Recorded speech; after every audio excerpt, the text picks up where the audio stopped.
नमस्ते, मैं योगा टीचर सत्यम तिवारी और हमारे साथ है हमारे योगा टीचर श्री राहुल मिश्रा जी। आप सभी का हार्दिक स्वागत करते हैं tele yoga for overall fitness के लिए। सत्र का प्रारंभ करते हैं। यह सत्र योगाभ्यासियों साधकों के स्वास्थ्य के लिए बनाया गया है, उनके फिटनेस के लेवल को बूस्ट करने के लिए बनाया गया है। तो कोई भी व्यक्ति जो चिकित्सकीय निर्देश में है, किसी भी प्रकार की गंभीर समस्या से ग्रस्त है, वो इन अभ्यासों को न करे। चिकित्सकीय निर्देश परामर्श अवश्य ले। प्रारंभ करते हैं। आज के सत्र का जो प्रारंभ है प्रार्थना से करेंगे। पैरों को मोड़ते हुए किसी भी ध्यानात्मक आसन में बैठ जाइए। सुखासन भी हो सकता है, अर्ध पद्मासन भी हो सकता है। यहाँ पर हमने पद्मासन लगाया है। दोनों घुटने जमीन पर है। दोनों हाथों को ज्ञान मुद्रा में रखना है। अंगूठे और उसके बगल की पहली उंगली को, टिप को, छोर को मिलाकर आराम से हमने घुटने पर रख दिया है। कमर, गर्दन, सिर को सीधा रखा है। आंखों को कोमलता से बंद कर लिया है। श्वास प्रश्वास को हम दीर्घ करते हैं, सूक्ष्म करते हैं। लंबी धीमी गहरी श्वास शरीर के अंदर भरते हैं। उसके बाद लंबी धीमी गहरी श्वास शरीर से बाहर निकालते हैं। 3 से 4 बार ये आवृत्ति हमें करनी है।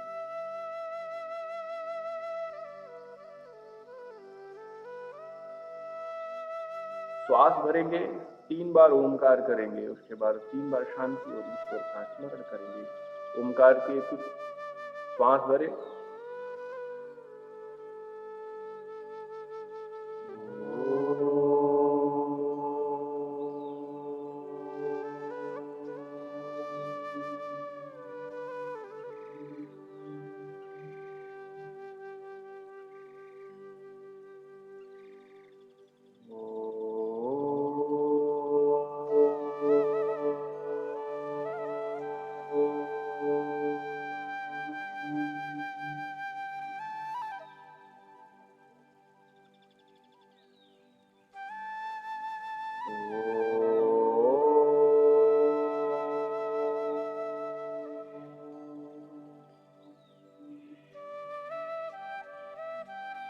शांति शांति शांति। ईश्वर को स्मरण करना है, उसको कृतज्ञता ज्ञापित करना है। माता पिता को मन ही मन प्रणाम करें। दोनों हाथों को परस्पर वक्षस्तर पर मिलाएं। हथेलियों को आपस में रगड़े, जिससे ऊष्मा पैदा होगी। ऊष्मा को अपने नेत्रों पर, ललाट पर, गाल पर, सिर पे लगाइए। धीरे से अपने नेत्रों को खोलेंगे। अब हम करेंगे शोधन क्रियाओं में कपाल भाती का अभ्यास। कपाल भाती, कपाल पर जो चमक ले आए वही है कपाल भाती। यह शोधन क्रिया है, शरीर की शुद्धि करता है। सावधानी क्या है? जिसको भी उच्च रक्तचाप है या चक्कर इत्यादि की समस्या है या हर्निया इत्यादि की समस्या है, back pain, chronic back pain है, तो वो अभ्यास को न करें। चिकित्सकीय निर्देश वांछनीय है। दोनों हाथों को ज्ञान मुद्रा में हमने रख लिया अपने घुटनों पर। आंखों को बंद कर लिया। दीर्घ श्वास भरा और श्वास को बाहर निकालना है अपने नाभि और नाभि से निचले वाले स्थान से। श्वास को बाहर निकालने की जो आवाज है वो हमें सुनाई पड़ेगी। श्वास को भरने की जो आवाज है वो हमें सुनाई पड़ेगी।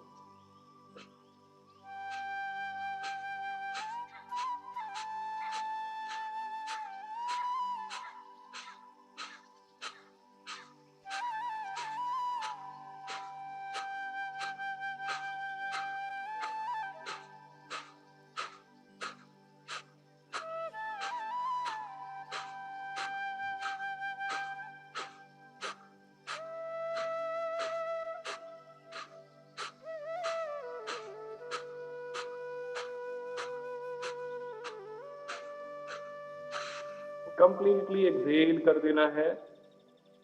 उसके बाद लंबा धीमा गहरा श्वास भरना है। लंबा धीमा गहरा श्वास बाहर छोड़ना है। जो भी परिवर्तन आपके श्वसन तंत्र पर, रेस्पिरेटरी सिस्टम पर आपको दिखता है, परिलक्षित होता है, ऑब्जर्व होता है, उसको देखिए। श्वास कुछ रुक जाएगी, स्थिर हो जाएगी। कपाल पर कुछ हल्केपन का अनुभव भी हो सकता है। कपालभाति के अभ्यास से रक्त संचार में शुद्धि आती है, रक्त का शोधन होता है, कपाल का शोधन होता है, कफ दोष की निवृत्ति होती है। दोनों हाथों को परस्पर मिलाएं, ऊष्मा उत्सर्जित करें, नेत्रों पर लगाएं और धीरे से नेत्रों को हाथों के मध्य ही खोलकर सामान्य अवस्था में आ जाएं। अब हम यौगिक सूक्ष्म व्यायाम का अभ्यास करेंगे, जो कि खड़े होकर किया जाता है। तो कृपया अपने स्थान पर खड़े हो जाइए। यौगिक सूक्ष्म व्यायाम, सूक्ष्म शरीर के लिए और शरीर के सूक्ष्म सूक्ष्म अवयवों के लिए इसका अभ्यास किया जाता है। सम स्थिति में हमें आना होगा। सम स्थिति कैसे होगी? तो पीछे से एड़ियों को मिलाया, आगे से पैर के पंजों को, दोनों हाथ जंघाओं के दोनों ओर लगे रहेंगे, गर्दन सीधी, नेत्र भी सीधे, ये सम स्थिति हो जाती है। अब हम अभ्यास करने जा रहे हैं बुद्धि तथा धृति शक्ति विकासक क्रिया। बुद्धि तथा धृति शक्ति विकासक क्रिया, जिसको भी उच्च रक्तचाप है, चक्कर इत्यादि की समस्या है, वो ये अभ्यास नहीं करेंगे। सिर दर्द भी है तो ये अभ्यास नहीं करेंगे। सम स्थिति में हम पहले से ही हैं। श्वास भरते हुए गर्दन को पीछे की ओर, सिर को गर्दन के ऊपर पीछे की ओर झुकाएं। दृष्टि आसमान में किसी एक बिंदु पर लगाकर रखें। लोहार की धोकनी की भांति अपने वक्षस्थल से श्वास भरना है और छोड़ना है। इसमें श्वास भरने और छोड़ने, इन दोनों की ध्वनि आपको सुनाई देगी।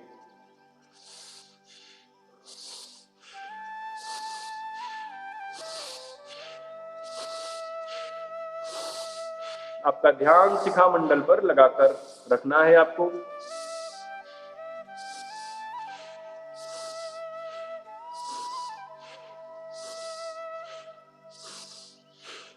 दस से 15 बार लोहार की धोकनी की भांति वक्षस्थल से श्वसन कर लेने के बाद श्वास छोड़ते हुए गर्दन को सामान्य अवस्था में ले आए।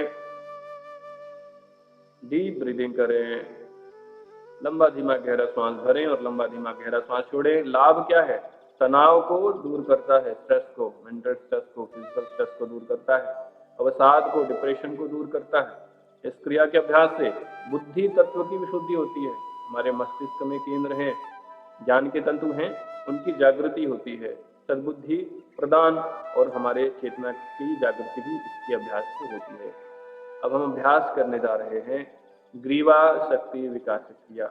यूं तो ग्रीवा शक्ति विकासक के 4 चरण हैं, हम आज चौथा चरण करेंगे, जिसको हम नेक मूवमेंट, नेक रोटेशन, ग्रीवा चालन, ग्रीवा संचालन इत्यादि विभिन्न नामों से भी जानते हैं। चतुर्थ चरण है श्वास भरें, श्वास छोड़ते हुए गर्दन को आगे ठुड्डी पर लगा दें। पुनः श्वास भरते हुए सिर को दाईं ओर से, कंधे के दाईं ओर से घुमाते हुए आराम से नेत्रों को खोलते हुए पीछे ले जाएं और श्वास छोड़ते हुए बाएं ओर से आगे ठुड्डी पर वक्षस्थल से झुकाएं। सर्वाइकल स्पॉन्डिलाइटिस वाले आगे नहीं झुकेंगे। यह अभ्यास आपको सावधानी के साथ करना है। पुनः श्वास भरते हुए विपरीत क्रम में बाएं ओर से गर्दन को कंधे के बगल से घुमाते हुए पीछे ले गए, नेत्र खोल के रखा है और दाएं ओर से श्वास को छोड़ते हुए आगे आगे इसी प्रकार से एक बार और करेंगे। श्वास भरते हुए राइट साइड से, पीछे से कान को कंधे से चिपकाते हुए पीछे ले गए, गर्दन दृष्टि खोली रखी और श्वास को छोड़ते हुए आगे ले आएंगे। सर्वाइकल स्पॉन्डिलाइटिस की समस्या वाले व्यक्ति अभ्यास नहीं करेंगे, चिकित्सकीय निर्देश लेना अति आवश्यक है। इसी प्रकार से एक बार हमने विपरीत क्रम से क्रिया को रोटेट कर लिया। इसके लाभ क्या है? श्वास भरते हुए गर्दन को सामान्य स्थिति में ले आए।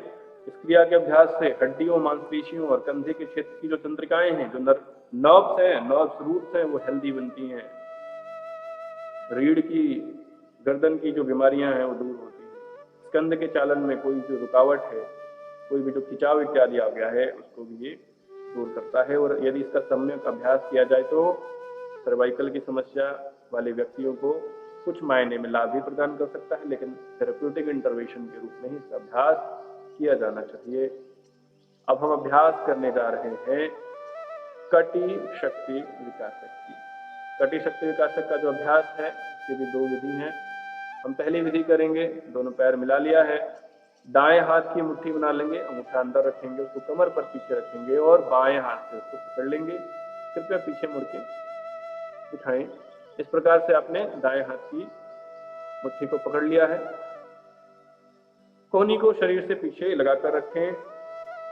श्वास भरते हुए पीछे झुकना है कमर से, क्योंकि कटी शक्ति विकासक है, कटी का विकास करेगी।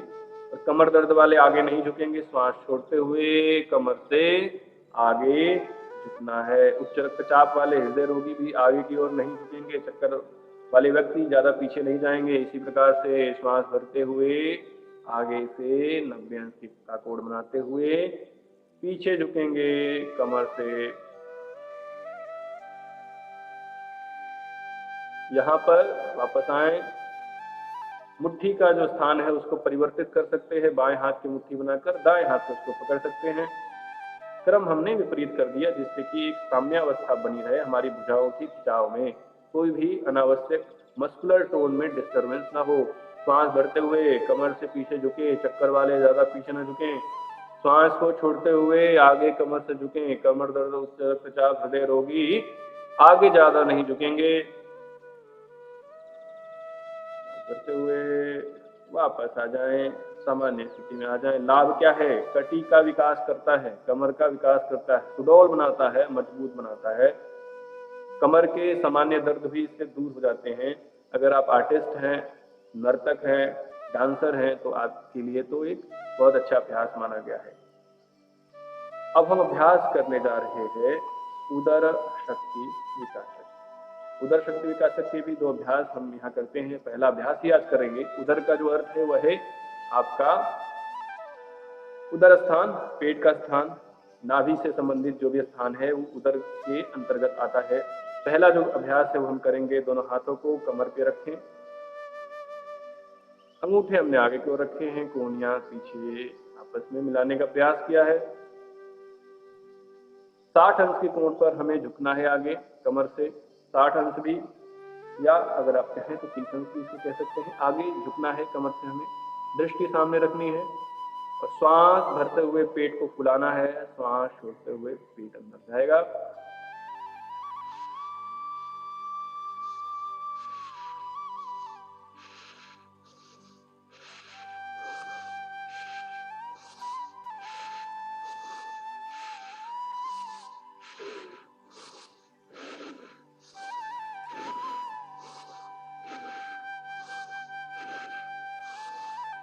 दस से 15 बार हो जाए तो श्वास भरते हुए सामान्य स्थिति में वापस आ जाएं। किसी भी कमर दर्द वाले व्यक्ति को आगे नहीं झुकना होता है। हम बार बार आपको इसका संज्ञान करा रहे हैं, तो इसलिए आपको इसका ध्यान रखना है। उच्च रक्तचाप हृदय रोगी को भी आपको ज्यादा आगे नहीं झुकना है। ब्रीदिंग संबंधी जो भी क्रियाएं हैं उनको भी बड़ी सावधानी के साथ करना होता है, क्योंकि जो आपका हृदय है वो आपके श्वसन तंत्र से जुड़ा होता है। लाभ क्या है इसके? उदर शक्ति विकासक के अभ्यास से पेट के जितने भी रोग है ना वो दूर होने लगते हैं। और आपको पता होना चाहिए कि हमारे शरीर के अत्यधिक रोग पेट से ही जुड़े होते हैं। कब्ज को भी ये दूर करता है और नाभि केंद्र को स्थिर करता है, नाड़ियों में दिव्य शक्ति का संचार करता है। और मंदाग्नि अगर आ गई है, भूख कम लगती है, उसका भी शमन करेगा, भूख को भी बढ़ाएगा। और यदि वसा इत्यादि इकट्ठा हो गया है आपके उदर स्थान पर, मोटापे की चर्बी आ गई है, उसको भी ये दूर करने में आपको सहायता प्रदान करेगा। अब हम करने जा रहे हैं स्थूल व्यायाम। सूक्ष्म व्यायाम जैसे शरीर के सूक्ष्म सूक्ष्म अवयवों के लिए होता है, उसी प्रकार से स्थूल व्यायाम संपूर्ण शरीर के लिए होता है। इंजन जिस प्रकार से दौड़ती है, उसकी जो आवाज आती है, वैसे ही आवाज इंजन दौड़ में भी आती है, इसलिए इसका नाम इंजन दौड़ रख दिया गया है। करने से पहले जो सावधानी है वो मैं आपको बता दूं। सावधानी वही है, सिर दर्द है, अस्थमा है तो अभ्यास नहीं करेंगे। हृदय रोग है, उच्च रक्तचाप, हाई ब्लड प्रेशर है, हार्ट रेट भी अगर बढ़ा रहता है तो भी आपको इसका अभ्यास नहीं करना है। घुटने में यदि समस्या और प्राइटिस की क्रोनिक कंडीशन है, एक्यूट कंडीशन, तो भी आपको इसका अभ्यास नहीं करना है। आपको अपने पैरों के बल कूदना नहीं है। अब हम अभ्यास करने जा रहे हैं। दोनों पैरों में 2 से 4 इंच की दूरी बना दी हमने। दाएं हाथ को मुट्ठी बना ले दोनों हाथों से। पहले तो अंगूठे को अंदर रखें, दाएं हाथ को कंधे के सीध में रखें, ठीक है। और जो हाथ सीधा है वही पैर मुड़ेगा। समझ आता हूं, जो पैर मुड़ा है वही हाथ मुड़ेगा। जो पैर सीधा है वो हाथ कंधे के बराबर सीधा है, ठीक है। ये स्थिति बनाना है। दायां बायां में हमें कंफ्यूज नहीं होना। स्थिति बन जाएगी तो श्वास भरे और श्वास को छोड़ते हुए अपना पोजीशन चेंज करना है। हाथ मुड़ेंगे और कंधे के बराबर सीधे आएंगे। और एक्सेल की आवाज आएगी आपकी, जैसे इंजन की गति की आवाज आती है, इंजन के दौड़ने की आवाज आती है। इस प्रकार से 15 से 20 सेकंड जितना भी आप कर सके, जितनी आपकी क्षमता है उतना आपको करना है। फिर हाथों पैरों में दूरी बना के विश्राम करना है। जो आपका हृदय की जो गति है वो बढ़ गई है, उसको हमें सामान्य बनाना है। इंजन दौड़ अत्यंत लाभकारी अभ्यास है। इसके अभ्यास से फेफड़े मजबूत बनते हैं, शरीर सुंदर बनता है, स्वस्थ बनता है, सुडौल बनता है, जंघाएं और पिंडलियां मजबूत होती है, चेहरे पर कांति चमक आ जाती है, शरीर में स्टैमिना बढ़ता है, स्फूर्ति बोलते हैं इसको।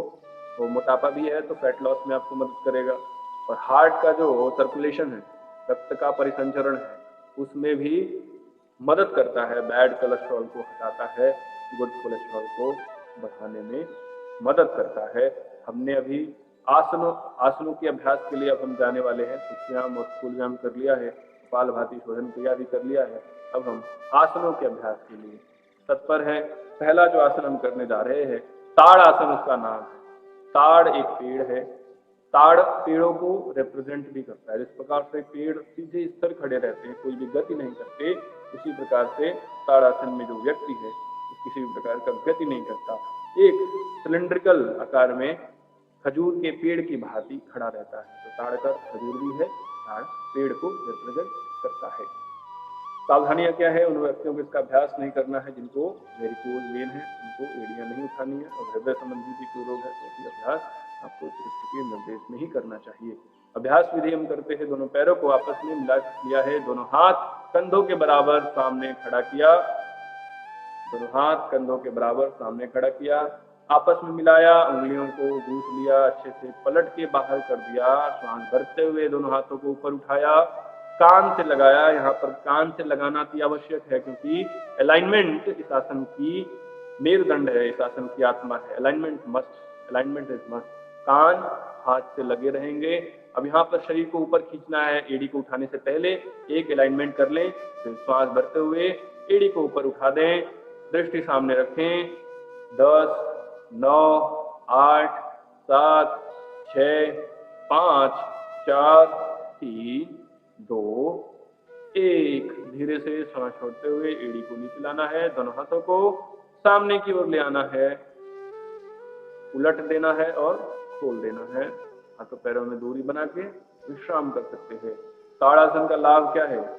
शरीर को सुदृढ़ तो बनाता ही है, मेरुदंड को लचीला बनाता है। मेरुदंड की जो कई बार इंटरवर्टिब्रल डिस्क में कमजोरी आ जाती है, उसमें दबाव आ जाता है, कंप्रेशन आ जाता है, उसमें भी ये लाभ प्रदान करता है। और यदि निश्चित उम्र में बच्चों को कराया जाए तो उनके हाइट को भी बढ़ा सकता है, शरीर में स्टेबिलिटी लाता है, कंट्रोल कोऑर्डिनेशन को बढ़ाता है। मेंटली अगर आप इसको देखें तो आपका फोकस, कंसंट्रेशन, एकाग्रता, मेमोरी को भी बढ़ाने में ये मदद करता है। ताड़ासन का अभ्यास हमने कर लिया है। अब हम अभ्यास करने जा रहे हैं अर्ध चक्र आसन। अर्ध का अर्थ है आधा, चक्र का अर्थ है पहिया। तो ऐसा आसन जिसमें शरीर की जो आकृति है वो अर्ध चक्रासन जैसी होती है। अर्ध चक्रासन से आपको समझ में आ गया होगा कि कोई ऐसा भी आसन होगा जिसमें शरीर की आकृति पूर्ण चक्र की भांति होती होगी, जिसको हम चक्रासन भी कहते हैं।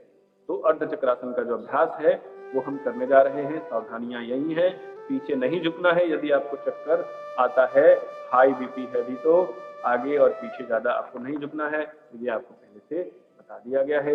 अब हम अभ्यास करने जा रहे हैं। दोनों हाथों की उंगलियों से कमर को पीछे से पकड़ना, कोहनी को आपस में मिलाएं, श्वास भरते हुए सिर को पीछे झुकाएं और कमर से जितना पीछे झुक सकते हैं आराम से स्टेबिलिटी के साथ स्थिर सुखम आसनम का पालन करते हुए प्रयत्न से तुल्यानंद समापतिभ्याम अपना ध्यान अपने फेफड़ों पर लगा सकते हैं, अपने भ्रूमध्यों के बीच लगा सकते हैं, पूरे शरीर में लगा सकते हैं। स्थिरता आनी चाहिए।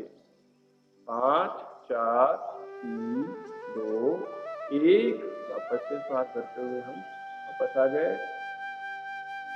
दोनों हाथों को सामान्य अवस्था में ले आया। लाभ क्या है? इससे जो आपका जो मेरुदंड है ना, वो लचीला हो जाता है।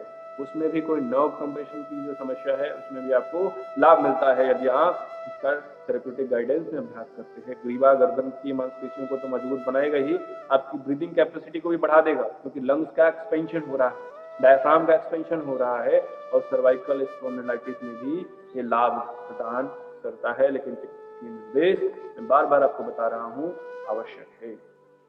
अब हम अभ्यास करने जा रहे हैं अश्वत्थासन का। अश्वत्थामा के नाम पर अश्वत्थ आसन का नाम पड़ा है। अश्वत्थामा एक योद्धा है महाभारत कालीन, उनके नाम पर इसका नाम पड़ा है। तो ये आसन भी एक ऐतिहासिक पृष्ठभूमि से निकल कर आता है। सावधानी क्या है? अगर घुटने में आपको कोई दर्द इत्यादि है तो आसन का अभ्यास नहीं करना है।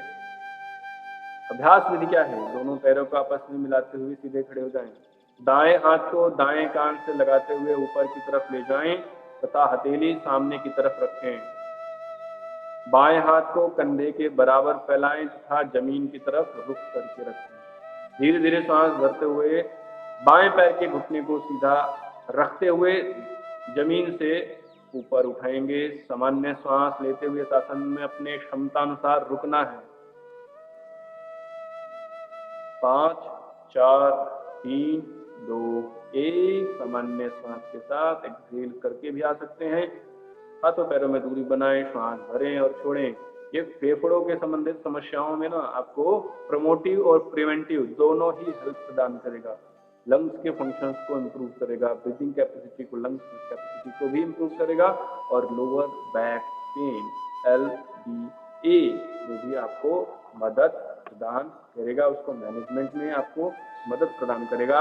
अब हम अभ्यास जो करने वाले हैं उसका नाम है वक्रासन। तो ये बैठ कर किए जाने वाला आसन है। अभी तक हमने स्टैंडिंग आसना किए हैं, खड़े होकर किए जाने वाला आसना करे हैं।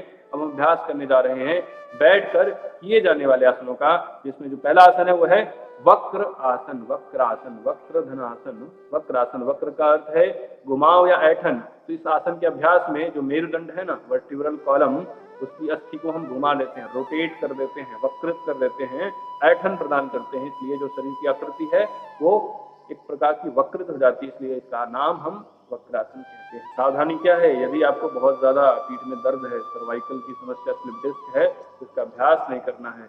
उधर में एब्डोमिनल रीजन में कोई सर्जरी इत्यादि हुई है तो भी इसका अभ्यास चिकित्सकीय निर्देश के बाद ही करना होगा। अभ्यास विधि हम करते हैं।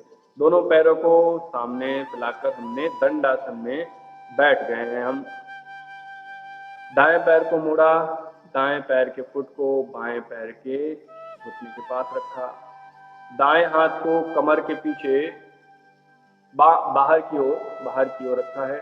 श्वास भरते हुए बाएं हाथ को ऊपर उठाया, सांस लगाया और बाहर से दाएं पैर के अंगूठे को, टखने को पकड़ लिया। कमर को पूरा मोड़ा, दृष्टि पीछे, सामान्य श्वास के साथ इसमें रुकना है। 5 4 3 2 1 श्वास भरते हुए बाएं हाथ को जंघा के बगल में ले आए, दायां पैर सीधा कर दें। गहरी श्वास भरें, छोड़ें, विश्राम करें। दूसरी ओर भी इसका अभ्यास हम करने जा रहे हैं। दंडासन में पुनः वापस आ जाएं।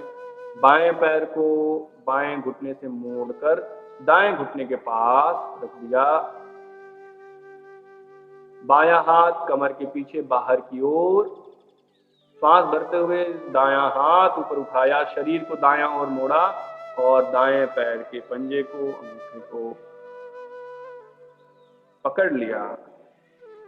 बाएं ओर मुड़ गए, गर्दन को भी बाएं ओर पीछे घुमाकर सामान्य श्वास के साथ रुकेंगे।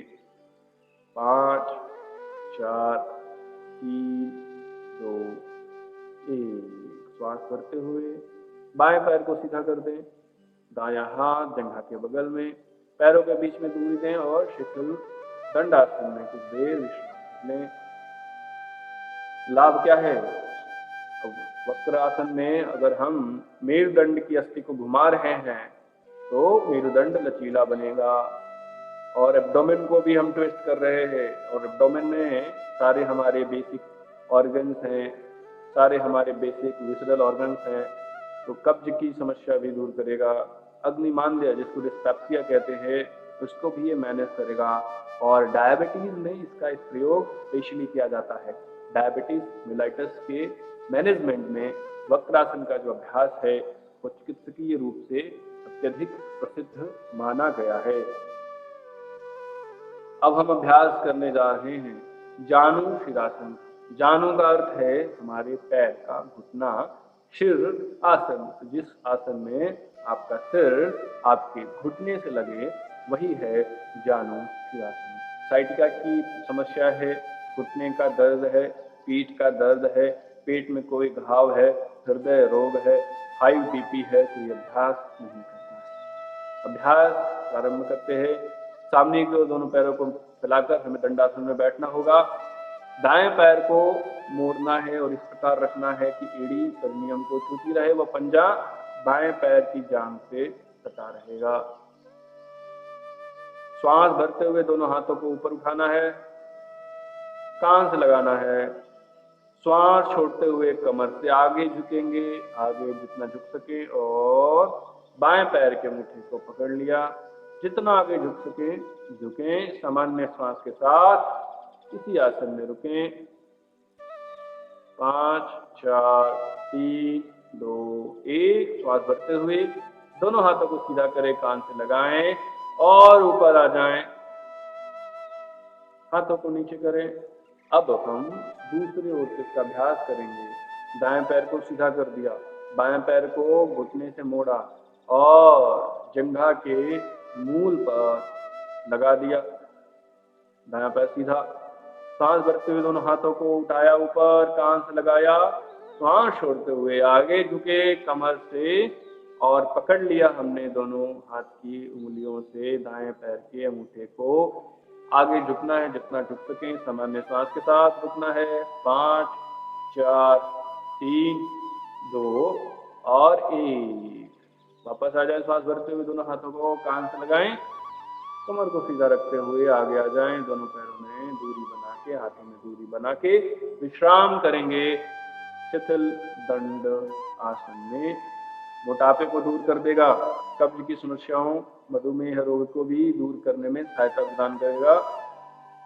रीढ़ की नसों में एवं मांसपेशियों में रक्त संचार में यदि कोई समस्या आ रही है तो उसको भी बढ़ा देगा। मस्तिष्क के तनावों को भी यह दूर करने में मदद प्रदान करेगा। अब हम जो अभ्यास करने जा रहे हैं उसका नाम है गोमुख आसन। गोमुख आसन के लिए सामने आ जाइए, सामने से भी दिखाएंगे। दोनों पैरों को फैलाकर दंडासन में हम बैठ गए हैं। दाएं पैर को मोड़कर बाएं पैर के नीचे से जंघा के बगल में रख दिया। बाएं पैर को उठा के विपरीत जंघा के बगल में रख दिया। दोनों एड़ियों के बीच में आपके दोनों नितंब हैं। कमर गर्दन सीधी है।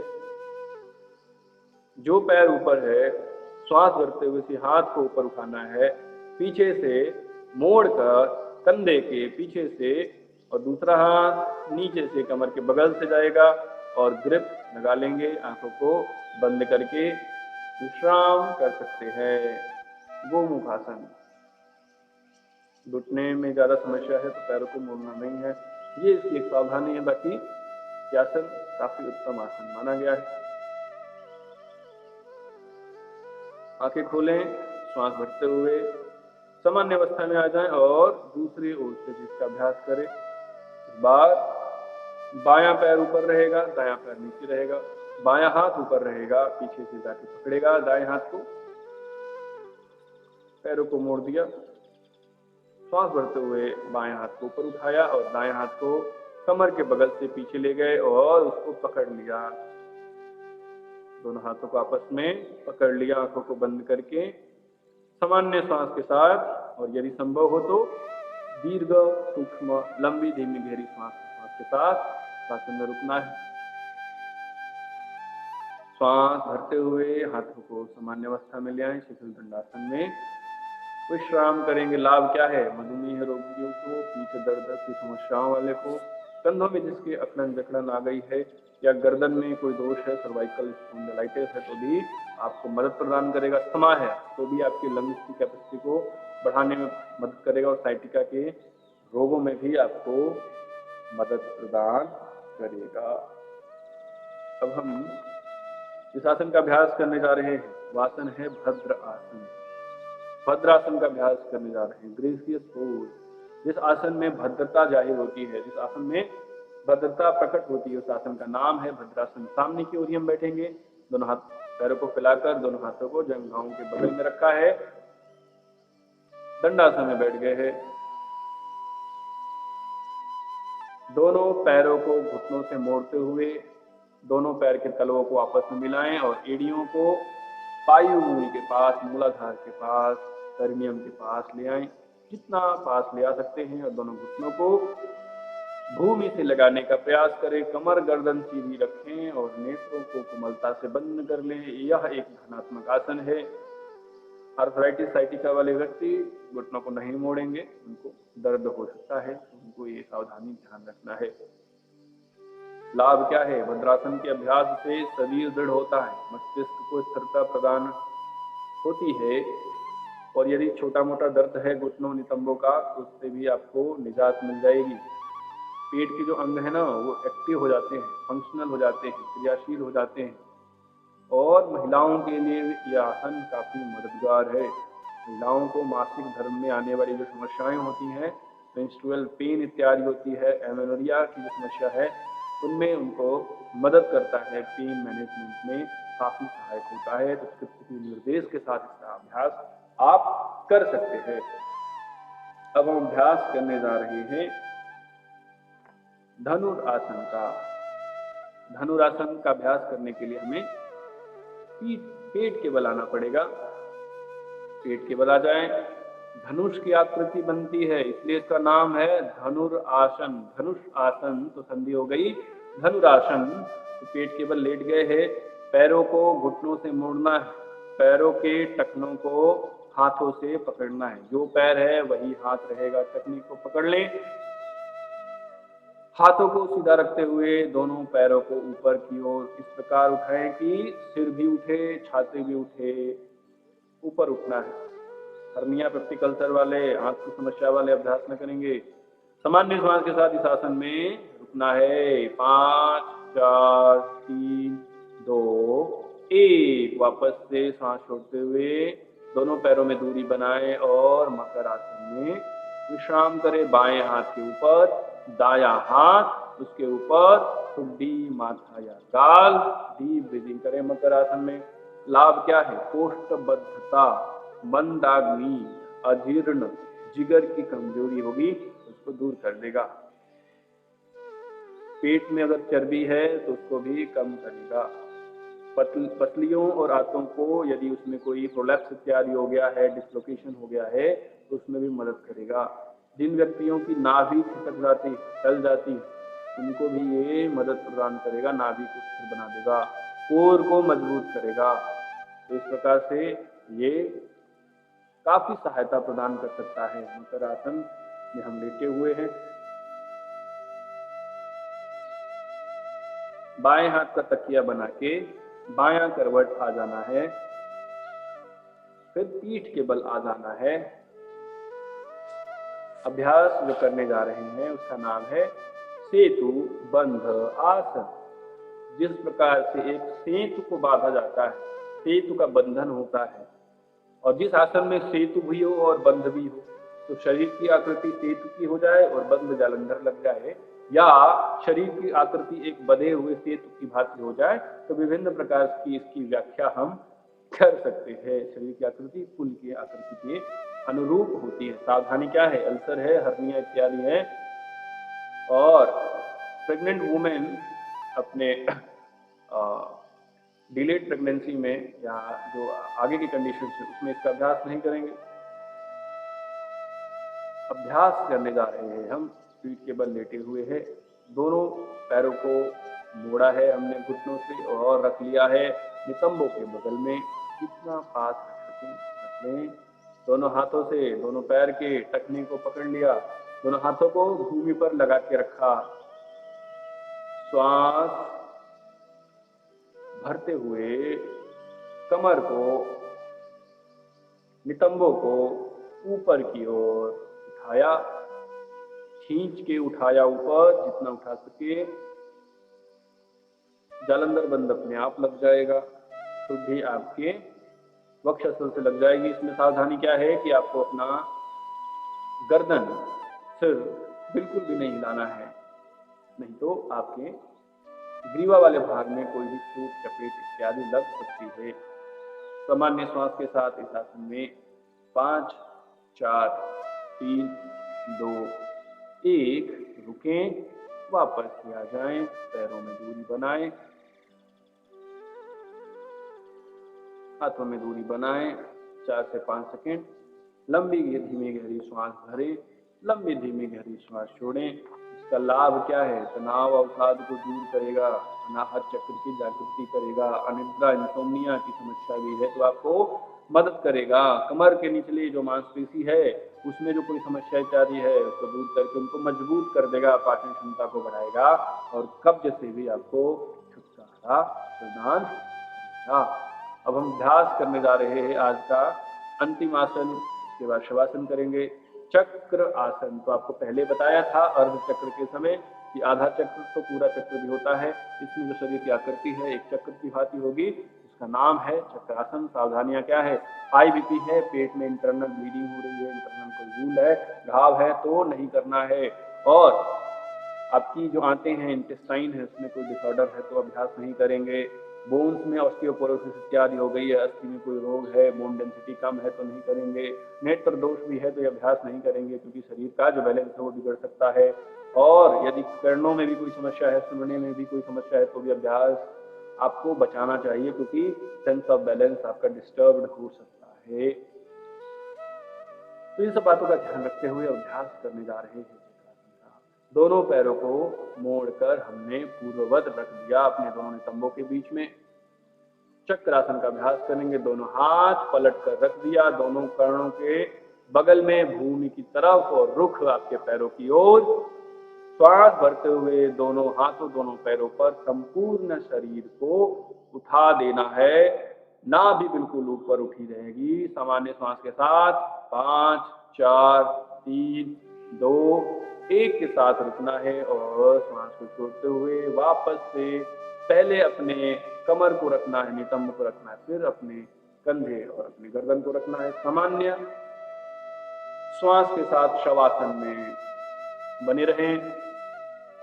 लैंडिंग के समय, वापस आने के समय ध्यान रखना है कि आपका सिर धड़ाम से नहीं गिरे, सम्यक रूप से आराम से इस आसन में आपको वापस आना चाहिए, वरना चोट चपेट भी आपको लग सकती है। इसका ध्यान आपको अवश्य रखना है। शवासन में शरीर को निश्चिष्ट बनाकर रखना है, कोई भी गति नहीं करनी है। पीठ के बल भी लेटकर शवासन करते हैं, आंखें बंद करके शवासन करते हैं।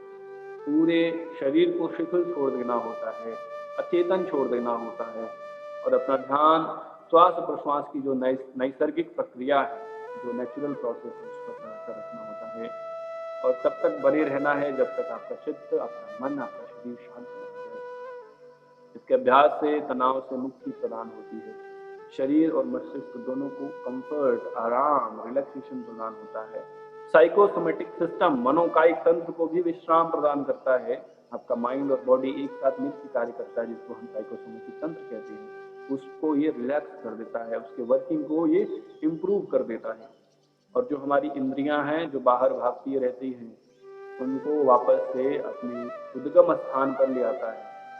तो ये प्रत्याहार में भी आपको मदद करता है, व्यक्ति को बाहरी वातावरण से अलग करके शांत बना देता है, अंतर्मुखी बना देता है, और अवसाद, अनिद्रा इत्यादि की जो समस्या है उसको भी दूर करने में आपको मदद प्रदान करता है।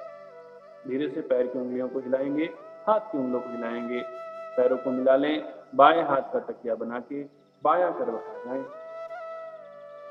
दाएं हाथ से मदद लें, उसके किसी भी ध्यानात्मक आसन में, अर्ध पद्मासन, पद्मासन इत्यादि में आप बैठ सकते हैं। अब हम अभ्यास करने जा रहे हैं प्राण के आयाम, जिसको हम कहते हैं प्राणायाम। प्राणायाम करने से पहले आपको श्वास की जागरूकता और यौगिक श्वसन आना चाहिए। तो जो भी ध्यान आपका रहे वो आपके श्वास प्रश्वासों पर ही रहे, और जो श्वसन हो वो लंबी, धीमी, गहरी हो। पहले आपका पेट फूले, फिर फूले आपका वक्षस्थल और क्लेविकल बोन तक, जत्रुओं तक उसका प्रभाव जाए। इस प्रकार से 3 प्रभागों से बना हुआ आपका है यौगिक श्वसन। श्वास भरते हुए पेट ऊपर फुलाएंगे, इनहेल एब्डोमेन अप, देन वक्षस्थल, then clavicle, exhale clavicle down, thorax down, abdomen down. Once more time, inhale abdomen up, thorax up, clavicle up, exhale clavicle down, thorax down, abdomen down. One more time, inhale abdomen up, thorax up, clavicle up, exhale clavicle down, thorax down, abdomen down. This was all about yogic सूक्ष्म व्यायाम। श्वास की जागरूकता को बढ़ाएगा, endorphins को उत्पन्न करेगा, पेन में रिलीफ करेगा, रक्त संचार को बढ़ाएगा, अनावश्यक जो टॉक्सिक शरीर में जमे हुए हैं उनको हटाएगा, गुस्से, थकान, तनाव को दूर करेगा, मांसपेशियों में जो कड़ापन आ गया है उसको दूर करेगा। अब अभ्यास करने जा रहे हैं नाड़ी शोधन अथवा अनुलोम विलोम प्राणायाम का। इसमें हम कुंभक का अभ्यास नहीं कर रहे हैं, बिना कुंभक के अभ्यास को हम करने वाले हैं।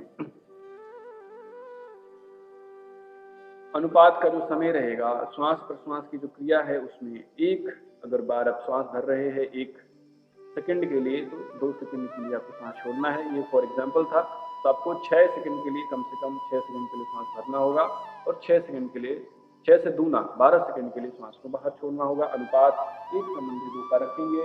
अनुलोम विलोम करने के लिए दाएं हाथ से हमें प्रणव मुद्रा बनानी है। प्रणव मुद्रा बनाने के लिए अंगूठे के बगल की दोनों उंगलियों को मोड़कर अंगूठे के जड़ पर रख दिया, और बाहर की जो 2 उंगलियां हैं उनको सीधा रखा। दाएं नासिका रंध्र को बंद करके बाएं से सांस को आराम से भरना है। कोई भी आवाज नहीं आएगी, ध्वनि नहीं आएगी, सुराहट, फ्रिक्शन उत्पन्न नहीं होगी। इनहेल आराम से करना है, 6 सेकंड, 6 या 8, जितना भी आपको लगे सावधानी पूर्वक। फिर बाएं को बंद करके दाएं से उससे डबल, अगर 6 श्वास भरा है तो 12 छोड़े, 8 भरा है तो 16 छोड़े। पुनः दाएं से ही 6 सेकंड श्वास भरें और छोड़ने के लिए उसका डबल छोड़ें। इस प्रकार से 1 चक्र नाड़ी शोधन का पूरा होता है। 3 चक्र सावधानी पूर्वक, सजगता पूर्वक करना है।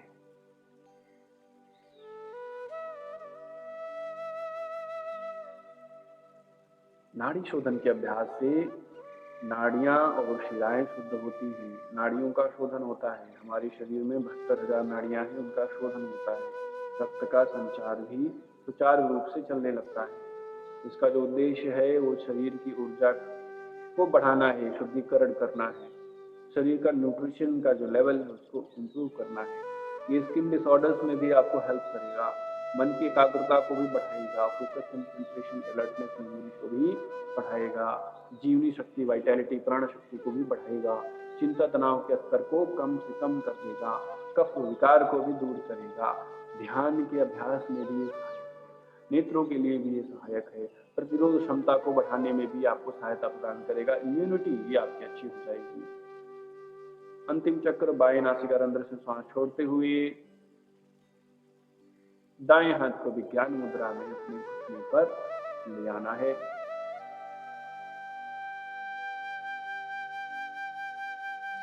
अब हम अभ्यास करने जा रहे हैं भ्रामरी प्राणायाम का। भ्रामरी प्राणायाम का अभ्यास ज्ञान मुद्रा में भी कर सकती है और षट्मुखी मुद्रा में भी कर सकती है। हम जो अभ्यास करने जा रहे हैं वह ज्ञान मुद्रा में करने जा रहे हैं। दोनों नासिका तंत्रों से लंबा धीमा गहरा श्वास भरेंगे और नियंत्रित रूप से आराम से श्वास को छोड़ते हुए भौरे की आवाज प्रकार से आवाज आपको उत्पन्न करना है और 5 से 10 बार इसका अभ्यास करना है। श्वास भरें,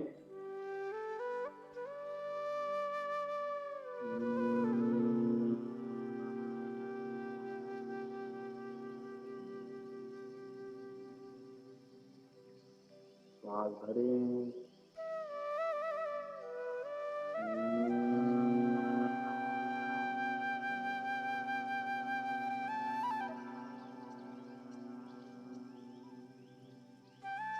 श्वास भरें,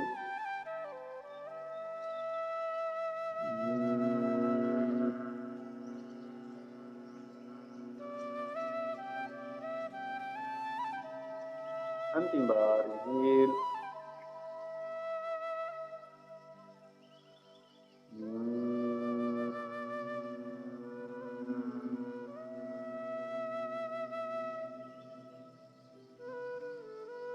मकार के ध्वनि से जो भी तरंग उत्पन्न हुआ है, जो भी प्रभाव उत्पन्न हुआ है, उसको परिलक्षित करेंगे। इस प्राणायाम के अभ्यास से तनाव तो दूर होता ही होता है, हाइपर एक्टिविटी है, ADHD की जो समस्या है, अति सक्रियता है, वो भी कम होगा। क्रोध एंगर मैनेजमेंट होगा, आपकी क्रोध पे कंट्रोल आएगा, अंकुश लगेगा। मस्तिष्क एवं जो तंत्र का तंत्र, नर्वस सिस्टम और ब्रेन स्पाइनल कॉर्ड की जो हेल्थ है उसमें भी आपको मदद करेगा।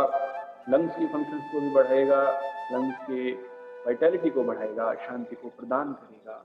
इस प्रकार का जो अभ्यास हमने किया, प्राणायाम का अभ्यास किया, भ्रामरी प्राणायाम का अभ्यास किया। अब हम लघु ध्यान सत्र के बाद इस सत्र को समाप्त करेंगे, संपन्न करेंगे, पूर्ण करेंगे। अपनी सजगता अपने संपूर्ण शरीर से जोड़कर रखेंगे। शरीर के अलावा अन्यत्र आपकी सजगता अवेयरनेस कहीं भी नहीं रहेगी। शरीर में जो कोई भी स्पंदन, वाइब्रेशंस, तरंग, एम्पलीट्यूड उत्पन्न हो रहा है, उसको निरीक्षित करें, उसको देखें, ऑब्जर्व करें, नोटिस करें, रजिस्टर करें।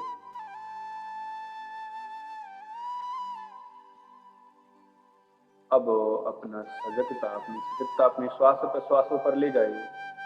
शरीर से अंतः जगत की यात्रा प्रारंभ होती है। शरीर के अंदर श्वास प्रश्वास, किस प्रकार से श्वास प्रश्वास शरीर के अंदर और बाहर आते और जाते हैं।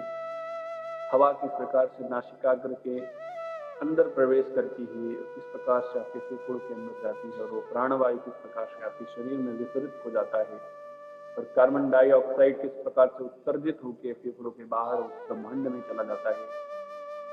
इस प्रकार से श्वसन तंत्र प्राणमय कोश से जुड़ता हुआ, उसके अंदर अब हम जाएंगे मनोमय कोश पर। मन में जो कुछ भी विचार उत्पन्न हो रहा है उसको दृष्टाभाव से देखने का प्रयत्न करें। बदले ना, कोई भी प्रतिक्रिया न दें। Don't react, just observe, notice.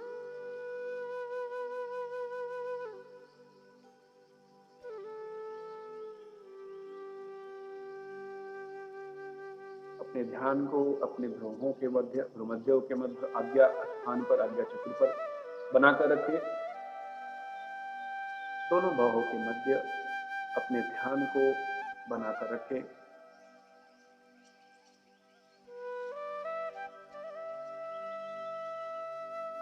अपनी संपूर्ण सजगता भ्रूमध्यों पर बनाकर रखें, भ्रूमध्य पर बनाकर रखें। अपनी संपूर्ण सजगता दोनों बाहों के बीच, दोनों नेत्रों के ऊर्ध्व स्थान पर बनाकर रखें।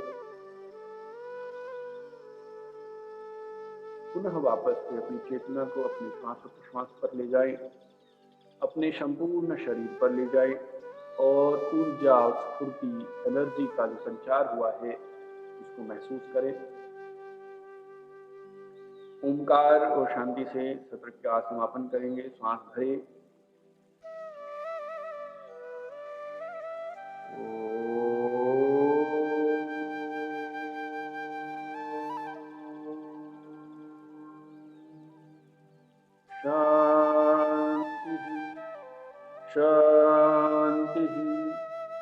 शांति।